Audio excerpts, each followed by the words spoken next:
बच्चों के hyper active और इनअटेंटिव बिहेवियर को लेकर मोस्टली पेरेंट्स परेशान रहते हैं।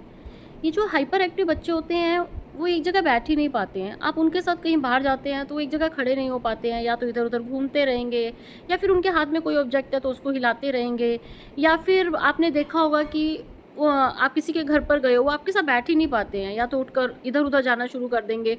तो इस टाइप का उनका बिहेवियर रहता है और इनअटेंटिव भी होते हैं। जैसे मान लो उनको स्कूल के कुछ असाइनमेंट्स कंप्लीट करते हैं और एक जगह बैठकर उनको कंप्लीट करने हैं, उनको 20 to 30 मिनट भी अगर उनको बैठना है तो भी वो कंसंट्रेशन के साथ उसको काम को कर नहीं पाते हैं और कुछ ना कुछ बोलते रहते हैं, बिकॉज उनको अपनी बात कहनी है, बिकॉज लिसनिंग भी उनकी थोड़ी स्लो होती है। और दो लोग बात कर रहे हैं तो बीच में इंटरप्ट भी बहुत करते हैं। तो ऐसे बच्चों के साथ ये सब प्रॉब्लम्स बहुत आती हैं। तो एक साइकोलॉजी में एक टर्म होती है ADHD, attention deficit hyper active impulsive behaviour. लेकिन हम कब कहेंगे कि हमारे बच्चे को ADHD है? हर हाइपर एक्टिव या इनअटेंटिव बच्चे को हम नहीं एक ADHD का लेबल नहीं दे सकते हैं, बिकॉज इसके भी कुछ क्राइटेरियाज होते हैं। उनके बेस पर ही हम डिसाइड करते हैं कि बच्चे को ADHD है या नहीं है, और नॉर्मल बच्चा थोड़ा सा ओवर एक्टिव है या हाइपर एक्टिव हम जिसे बोलते हैं।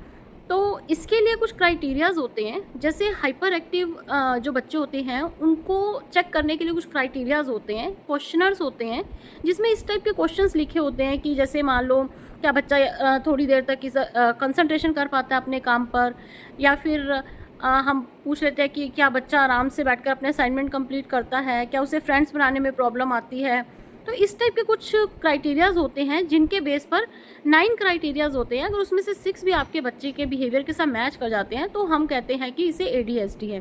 तो ऐसे इनअटेंटिव बिहेवियर को मेज़र करने के भी 9 क्राइटेरिया होते हैं, जिसमें से आपको 6 को मैच करना होता है। और हमारा हाइपर एक्टिव जो उसको चेक करने का जो होता है उसका भी क्राइटेरिया यही होता है, 9 में से आपको 6 जो है आपको बच्चे के बिहेवियर के साथ मैच करना होता है। तो अगर वो आपके बच्चे के साथ 6 जो पॉइंट्स हैं, अगर आपके बच्चे के बिहेवियर के साथ मैच करते हैं, वो क्राइटेरियाज उसमें भी हैं, तो फिर हम कहते हैं कि बच्चे को ADHD है। बिकॉज इसके लिए ना तो आपका कोई CT स्कैन होता है, ना MRI होती है। ओनली इन क्वेश्चनर्स जो होते हैं, जो ये टेस्ट होते हैं, टूल्स होते हैं जो साइकोलॉजिस्ट के पास, उनके बेस पे हम ADHD का लेबल बच्चे को देते हैं कि हाँ इस बच्चे को ADHD है।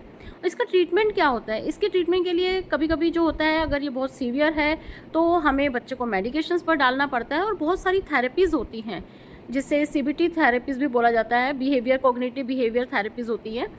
उनके साथ भी हम बच्चे के बिहेवियर में चेंजेस ला के उसकी कंसंट्रेशन को और उसकी हाइपर एक्टिविटी को कम कर सकते हैं, और अटेंशन को, उसके फोकस को बढ़ा सकते हैं।